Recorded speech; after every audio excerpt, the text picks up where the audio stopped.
Hello, good morning, good evening, good afternoon, wherever you are. This is the Diaspora Panel, the voice of the diaspora, where we discuss politics, international politics, and Nigerian politics.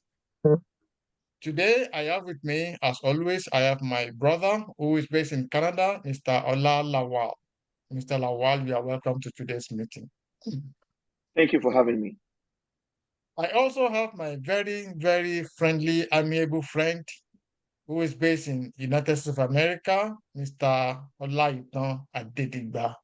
You are welcome, Mr. Adedigba. Yeah, it's my pleasure being here this afternoon.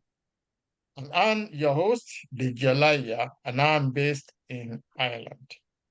Again, I want to say thank you for tuning into this video. If you are one of our viewers and you've been watching our videos, you've never subscribed, please, we want you to subscribe, which means that anytime we do a new video, you'll be one of the first people to know about it. If you have any information for us, or you want to advise us, or you have any news for us, please send your email to info@diasporapanel.com. So today we are going to discuss one of the trendy issues in our society. It is about Yahaya Bello, the former governor of Kogi State, who is in the news for all the wrong reasons. In the last few weeks, we've seen a Danse Macabre that has been going on in the Nigerian politics. This is a governor who is no longer a governor at the moment, but he's still holed up in the government house. Preempting his trial by the EFCC for corruption, he ran to the courts to get an ex parte motion that he should not be prosecuted, he should not be arrested. In fact, nobody should talk about anything about his service during when the time he was governor. He's trying to avoid to avoid being held accountable. He's trying to take himself out of any kind of scrutiny. And from the release of the EFCC, this man was said to have embezzled, allegedly, about 80 billion naira belonging to Kogi State. In fact, in one of the press statement and press review done by EFCC, Yahaya Bello was said, allegedly also, to have paid about $800,000 to an American school in Abuja to pay for his children's school fees for the next 14 years in advance. So these are the issues that we want to discuss. And I'm going to come to you first of all, Shupo, being the first person in the video. Shupo, we know that when governors are in office for 4 years, for 8 years, they are protected by something stupid in the Nigerian constitution called immunity. They cannot be prosecuted. In fact, you can't ask them questions. It was a stupid immunity that has been put in the constitution. But then the law enforcement agents will, they will go and wait for you. So that when you now leave office, they can then ask you questions. But we are now seeing a new kind of scenario where governors will now go to the courts and will go and get an ex parte motion that they cannot no longer be prosecuted.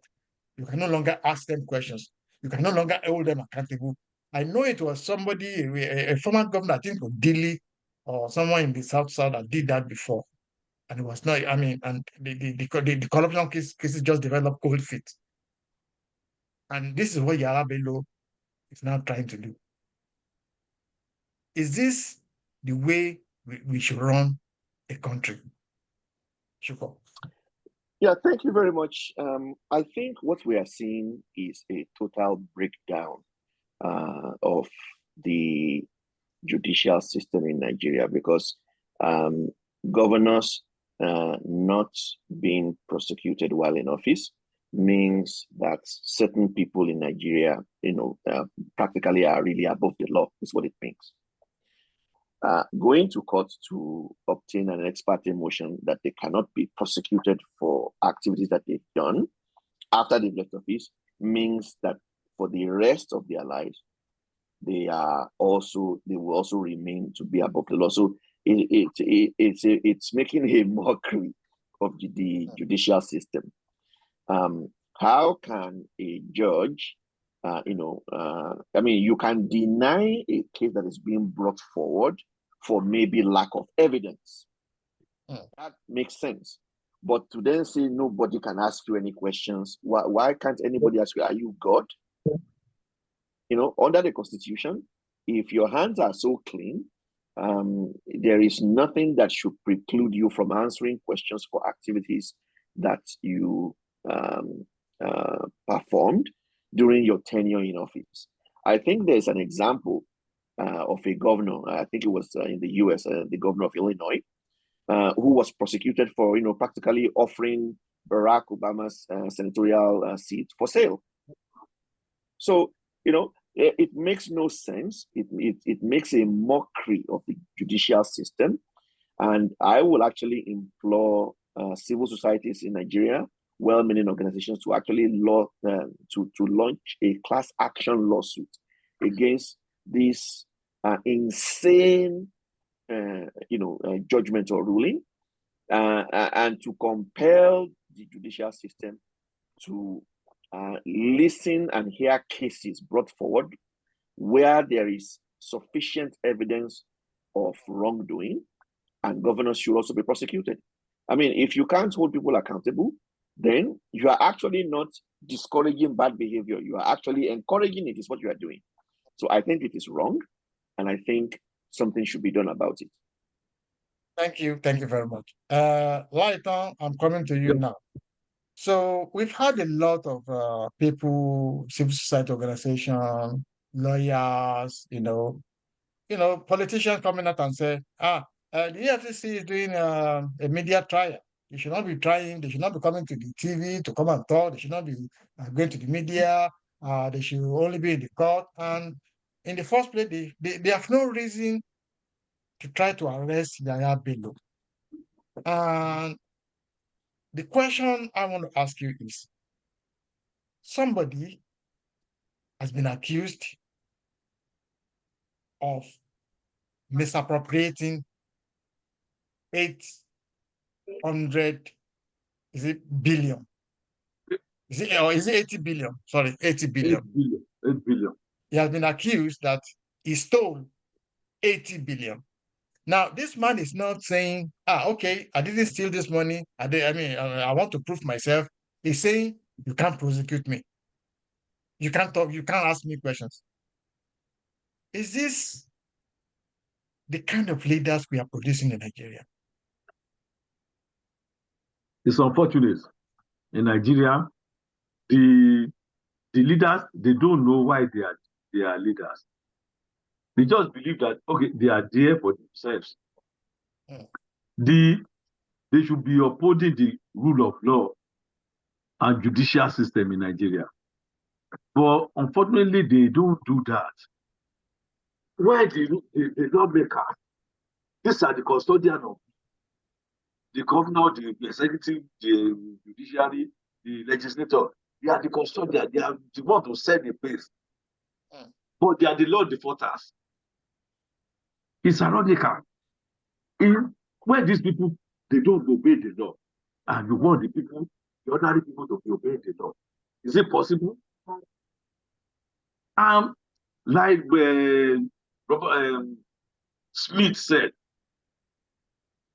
everybody are equal before the law. The moment we don't subscribe to the law, we don't believe in what we are. We are saying the law. Some people are above the law. Then that is terrible system in Nigeria. So we have to do away with all this. We don't obey the law. We don't go to court. The court will be hearing that the ex-governor should not be tried. They can be investigated. So once they are investigating them, they should, immediately after their tenure, they should try them.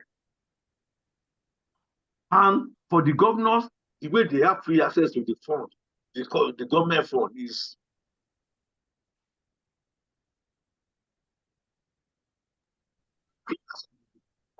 so what we are saying in essence is once the law is sacrosanct, everybody is equal before the law, everybody must obey the law, right?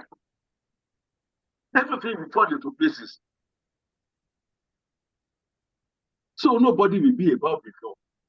Everybody, be you the ex-president, be you the vice president, be you anything. So everybody, you must come before the law with equity, right? So the moment we are in a serious situation in Nigeria, the moment some people are above the law, we can't go anywhere. You embezzled 8 billion naira. You came to the law court to call that you say they should restrain them from trying you. They should restrain them for inviting you. That is what Justice Odili did, and he went away with it. So up to tomorrow, nobody do anything. They don't say anything about it. So these are the things that they've seen. When they don't, what is good for the goose is good for the gander. What they did then, nobody is. No, since you know someone, you have somebody who can say, okay, don't stop it. Don't do anything again with them. So they can do. Anybody can do. Violate the law and go away with it. It's wrong. We are going nowhere. Thank you, Lighton. Shupo, about 2 weeks ago, if I'm not mistaken, we saw something that played out. The EFCC went to lay siege on the building where Yahaya Bello was holding. And shortly after, the current governor of Kogi State, who is a benefactor of Yahaya Bello, to get to that office, zoomed into that building and carted him away. And the policemen that were attached to Yahaya Bello and to the governor, they wanted to engage in a shootout with the EFCC. They obstructed the EFCC from doing their duty. So, you know that we have been talking about state police, we want state police, blah, blah. Looking at that kind of scenario, the way these governors are using the police, at the end of the day, do you think this would be a good idea? Do you think this would be a good idea? That's a very interesting question you asked, because I personally, I have been a proponent of state police. But from what we are seeing, it's very, very clear actually that it seems that state executive officers, governors, are probably not mature, in my opinion, to actually handle having an entire security infrastructure belonging to the state reporting directly to them. Because what the current governor of Kogi State basically did was he used his own immunity, so to speak, to preclude the EFCC from carrying out their jobs. I think that's the first thing. It protected a criminal. Yeah. It protected a criminal, somebody who was supposed to be arrested. So in other words, he used his immunity to protect a fugitive. That is a very serious offense. I mean, under the law, that is the first thing. So if you now look at, assuming that you now have a Kogi State Police reporting directly to him, there is no doubt in my mind that he likely would even use that police infrastructure or whatever that law enforcement infrastructure is to intimidate his own opponents and, to protect his own people. So I think we definitely need community policing. I think the question we should be asking now is, should the security infrastructure be reporting to the executive officer of the state, or should they, for example, have a dotted line reporting to another entity? Maybe the council of traditional rulers would take ownership of that law enforcement. Yes, so that they are not going to be under the sole control of governors. I think other thing that is also important to mention is, it seems to me that Yahaya Bello is serving his third term in office. Mm. What we are seeing actually is a lame duck governor who, has said in many, viral videos that it is not about what he wants. That in Udani. fact, That's what they call in yes, Yoruba. They call them the Udani.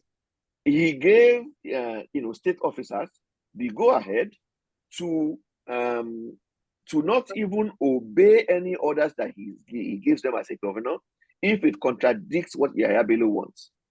So what are we talking about?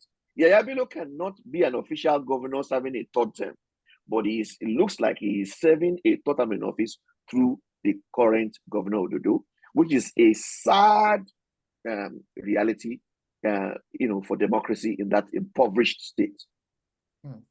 Thank you very much, Shupo. Lighter, I'm coming over to you again. From what we have seen so far, it looked like the Nigerian constitution itself is fraudulent.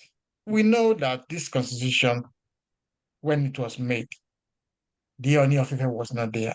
The Alaafin of Oyo was not there. The Obi of Onitsha was not there. The Sultan of Sokoto was not there. And at the time in 1999, when it was being promulgated, Bola Ige and Abraham Adesoya, they are the authentic Yoruba leaders. They were not invited. So, and you have a constitution that says, we the people, we were not there.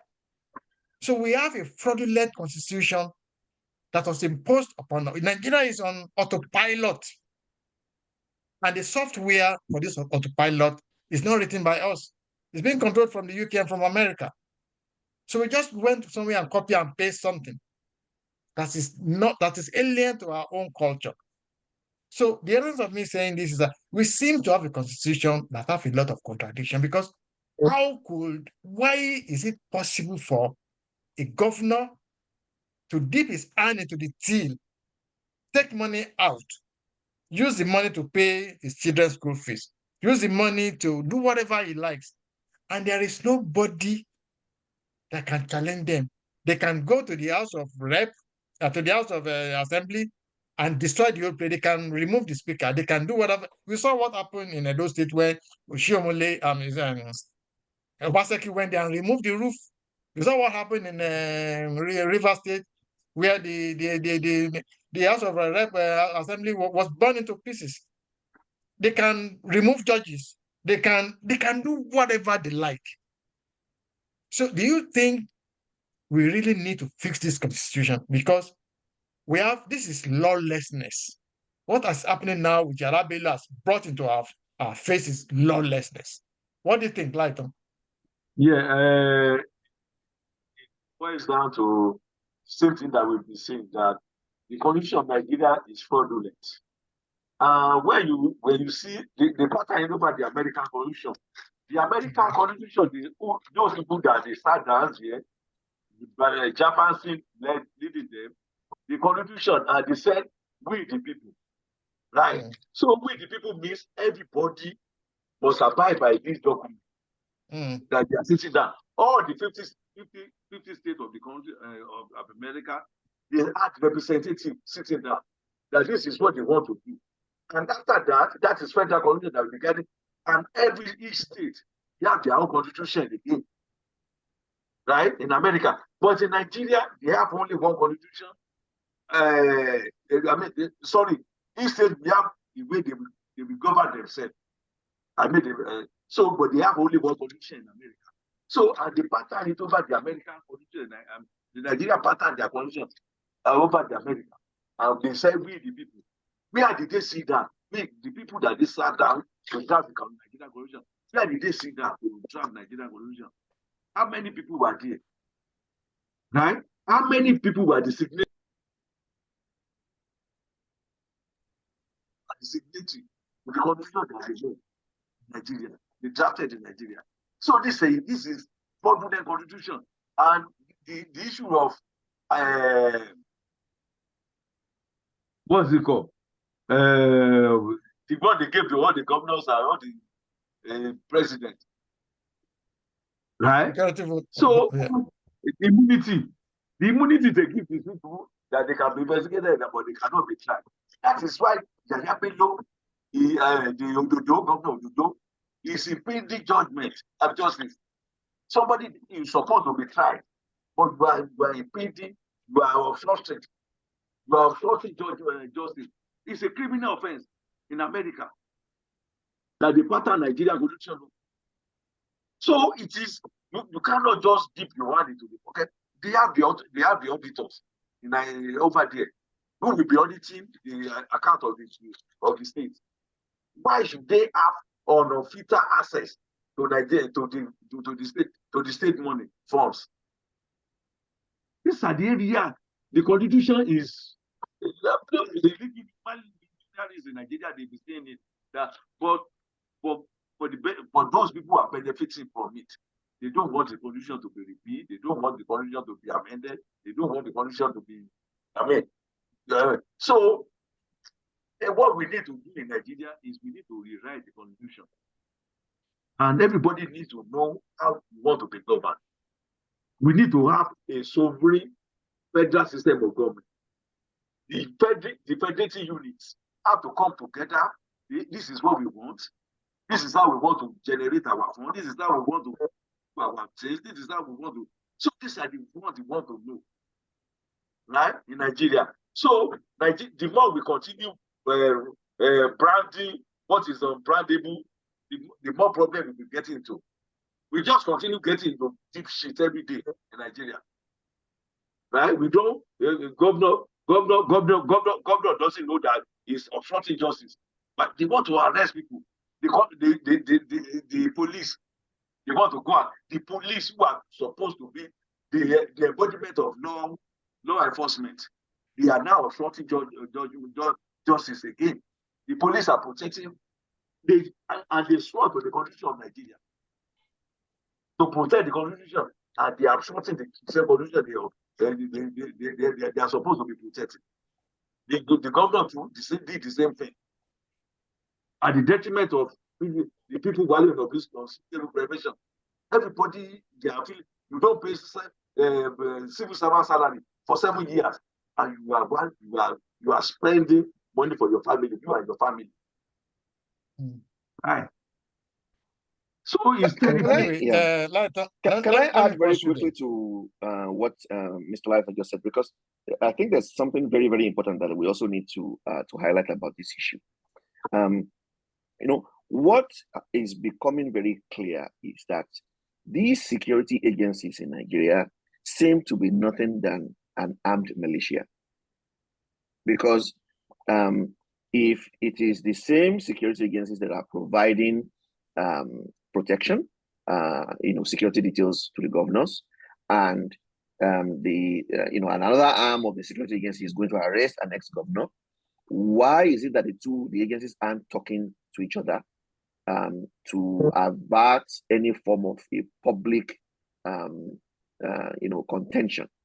It doesn't sound that these agencies even know what their role is.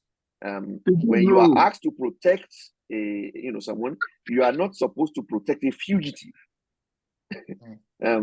When there's a legal order for somebody to be arrested, the right thing to do, even if you have not been briefed, is you stand down. That you are under arrest. Yes. That the people they ought to call, to inform that make sure you arrest Yahaya Bello. Yes. But they don't. The fact that just do whatever they like. And the fact that these agencies, even after this public issue, nothing has been done, tells us that they don't really know what they are doing. You don't. Okay. So let's move on. Let's move on, Shupo. The question I'm going to be asking you, Shupo, is we have an American school in Nigeria that has received $800,000 in advance for 14 years payment for school children. I have, in my whole life, I have never, ever, ever, either in America or in the UK or in Japan or in Germany or wherever, somebody pays school fees for 14 years in advance. So this, and then the proprietor or the accountant of a school collected money, checks coming from Kogi state government from the covers of state. So they knew the money was coming from state government.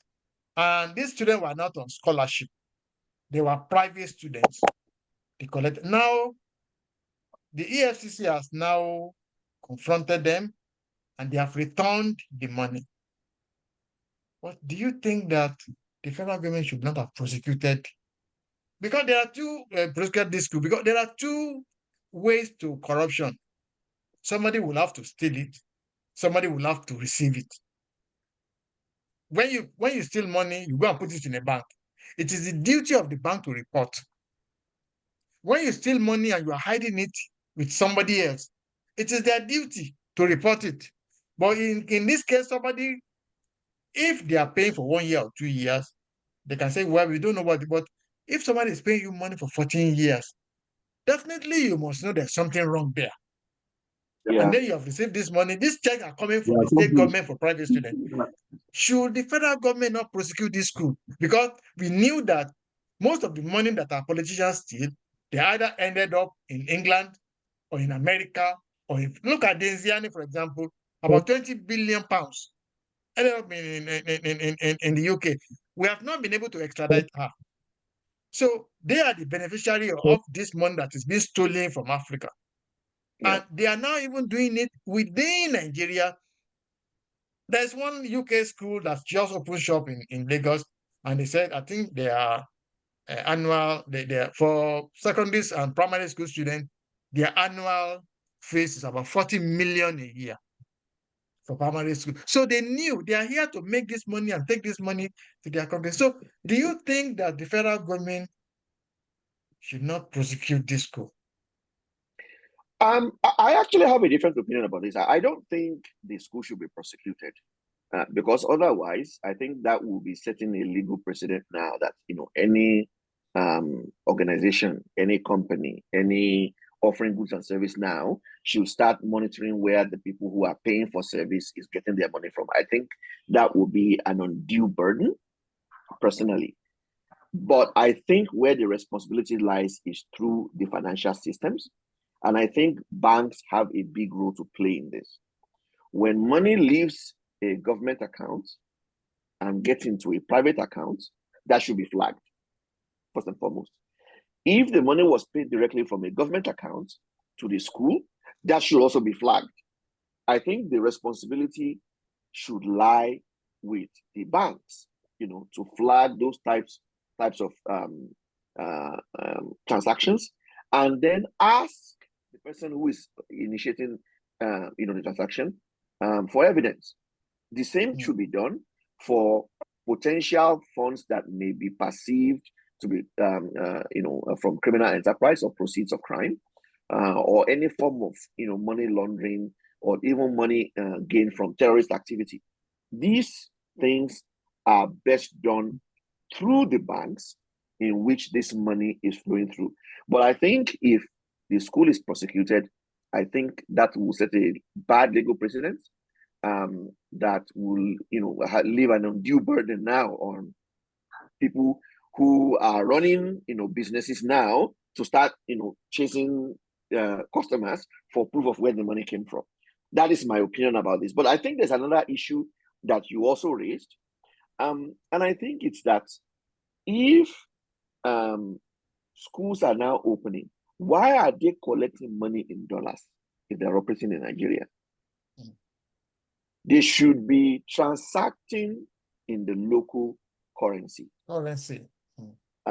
So to me, again, this is a problem that government needs to look into. And if foreign institutions are coming into Nigeria to establish, they are not a charitable organization. I mean, these were not schools that were founded, for example, by, the old missionaries, the Baptist schools and all that. These are for-profit institutions. And I think the government has a role in ensuring that they are properly regulated. Thank you. Thank you very much. So, Lighton, finally, let me come over to you. So, this American school, there are many, many other companies like that where money is laundered. Because in my own opinion, the essence of this money being paid to this school is that after 1 or 2 years, Yahaya Bello can go back there. I can even say I'm withdrawing my children from school. Can you refund this money back to me? You understand? I don't think he wants to keep the money there for the next 14 years. I don't think so. So, do you think that, as she was just suggested, the government should look into, most of these institutions that are asking for dollars? There are even hospitals in Lagos. You go there, you want to pay for consultation, they say $50. Go out, you have to go and bring dollars. There's some supermarket in Lagos. They're asking for dollars. This dollarization, this is what is killing the economy. Do you think the government should stand up on its feet and enforce this? The moment you enter the shores of Nigeria, the moment you cross the border into Nigeria, you must think in Naira. And there are even some government officials, even ministers, when they are reading their notes, they want to refer to a project, they will be quoting dollars. It should not be so. It should be quite everything should be said should be in Naira. Light, huh? What do you think? Yes. Let me differ slightly from Chupo's assertion that the international school should not be sanctioned. It takes two to commit bribery and corruption. Where these people they aided ex-governor Yahaya Bello to steal the money belonging to the state, knowing very well that this money belongs to the state. They collected it. They are aiding and abetting. So they should be sanctioned. And Nigeria university, private university from Nigeria, open a private university in America, can they do that? Can they be asking for foreign, or one governor from another state? The whole state, they will get all of them. So what is good for the person? That is comparative analysis. So let's do things as they should be done. The more we continue branding, endorsing things that are bad, the more we are enmeshing ourselves in mess. It's wrong. What is wrong is wrong. We should not do it. Enabling law is there, but the Nigeria, they don't follow law. That is why foreigners are coming to Nigeria to come and trample on our law. You see, I'm telling you, everybody just do whatever they like, because they have somebody at the top who will protect them. It's wrong. So there is no way they should be coming to Nigeria to come and flout our law. Why they can't flout laws in Europe and America, in Canada, they are flouting laws in Nigeria. It's wrong. It's totally wrong. Immediately, there should be a red flag. Immediately, the school collected that such money. That is what makes America different. I mean, all these developed. They should have reported. They should have reported the issue. Yeah, they should have reported it. The red flag. They transfer so this amount. The American opposition will have reported because they know that they will be prosecuted. They should have reported it. Check company. Why was it? Why was the they are accomplice? They are an accomplice. The senator, this senator from Louisiana, why was he jailed? So these are the things, because they are accomplice. They knew. No, I will not do that. So it's against the law. But in Nigeria, when who are you? They will just bribe the judge. They will go away with what is not. And the judges, they are to be a exemplary leader. They be given a fantastic judgment. Or no. Okay, like that. Let's Chupa, I know you are raising your hand, but let's round up now. Let's round up. So okay. Chupa, your final thoughts now. Now that the EFCC and Yahaya Bello are in court, what is your expectation? What are you expecting to unfold in the next few weeks? I think we are expecting more facts to come out, because I think at the end of the day, again, my thinking is that people, past elected officials should not be immune from prosecution. But at the end of the day, if you are going to prosecute somebody, you have to bring evidence. So I'm expecting more facts to come out. I think the EFCC chairman mentioned some in the press conference. If some of the things he talked about are actually true, I think those are sufficient, to bring charges, and let's see how it plays out. Thank you very much. Lighton, what are your expectations, in this case between Yahaya Bello and EFCC? What are you expecting to happen? My expectation is I want EFCC to bring out more facts, right, to nail Yahaya Bello, to serve as a deterrent. Yahaya Bello should be prosecuted. Nobody must be above the law. The moment we continue to, somebody is above the law, ex-governor, ex-president is above the law, then we are a mess. Nobody will obey the law. They will know that somebody will be there, will be bribe, they can go away with it, bribing the judge, bribing this, bribing that. No, we can't go anywhere as a country. It will just be a laughing stock. The moment you don't obey the law, then we are not a country. We are finished. So everybody must come before the law. Why was guilty?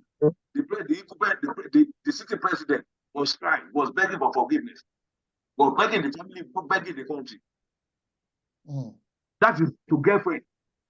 That is city president. For a Nigerian, you can do whatever you like. Everybody is looking for the end. We are going nowhere. Thank you. Thank you very much, Lighton. And we've come to the end of today's deliberation. And I want to say very, very much thank you to the two of you for coming to this meeting. Mr. Olalawal, all the way from Calgary, Canada. Thank you so much for coming to this meeting. Thank you for having me. My very good friend, Lighton Adedigba from New Jersey, United States of America. Thank you so much for your contribution. It's my pleasure. Thank you for having me. My name is Dejola. I'm based in Ireland. We hope to see you again next week, on Sunday next week, 8 o'clock GMT. We'll be here again. And hopefully, if you have not subscribed, please hit that button now. It's free of charge. And we're going to see you again next week. God bless you and goodbye.